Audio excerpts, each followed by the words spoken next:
For the second part of our hearts, I'm going to show you the big tissue paper reveal.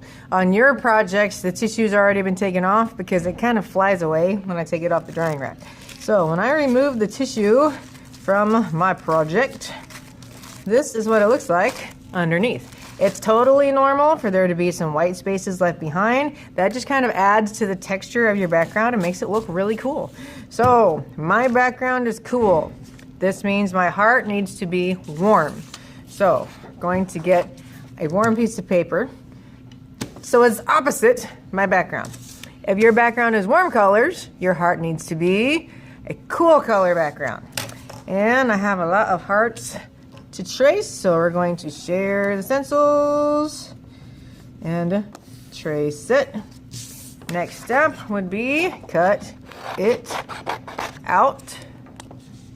Once your heart is cut, figure out which way you want it to go. Do you want your project to be horizontal?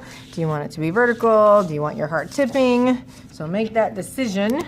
Your glue should go on the side that has the pencil lines. I'm making it in a big heart shape to save on glue. And massage. Now, right now, your heart has zero texture, has zero personality. We're going to change that with some crayon. So you will have a helper, and they will get two bowls. They will get a warm bowl and a cool bowl. If your heart is warm, you need to use the warm colors. If your heart is cool, you need to use the cool colors. You are going to take out 1, 2, 3 crayons that are different. So I have 3 crayons that are different. Every single person is going to be armed with a handy little crayon sharpener. Be nice to them, and they'll be nice to you. So crayon goes in, press in a little bit, and if you notice, I'm turning both hands. One's going forward as the other's going back, and this helps sharpen it a little faster, but you do have to push down a little bit. So I'm sharpening, gently tapping on the table. I'm not hitting it hard, because then you'll break its legs off, and I won't have a sharpener anymore. So repeat.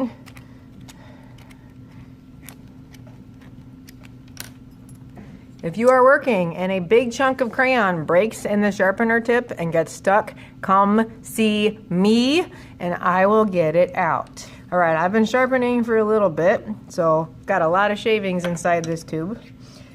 We have some bowls. This is liquid glue. It's bottle glue and it's been watered down. Yes, it looks like milk, don't drink it. And I have a glue brush, not to be confused with my good brushes. So I'm going to take my heart and brush some glue on part of it. Not the whole thing, just a little part. And then we can take some of your shavings and you can pinch and sprinkle if you want.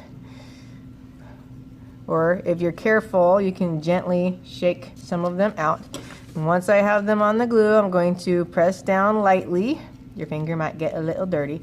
And this is to add a little bit of texture to our heart, so it is a little more interesting. But you do little bits of glue at a time, because as you work, the glue will dry. I'm gonna make sure my glue goes clear to the edge, that way the whole heart will look the same. All right, and repeat.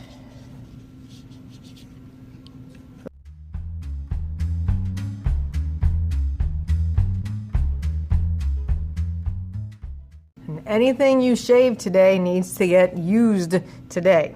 Leftovers will be disposed of, and if you don't complete it, then you have to start over next week with your shaving of the crayons. If you have lots of extras on your paper, you can always gently tap it on the table. Some of those extras, once you tap them off, can be put back on the wet parts of your heart.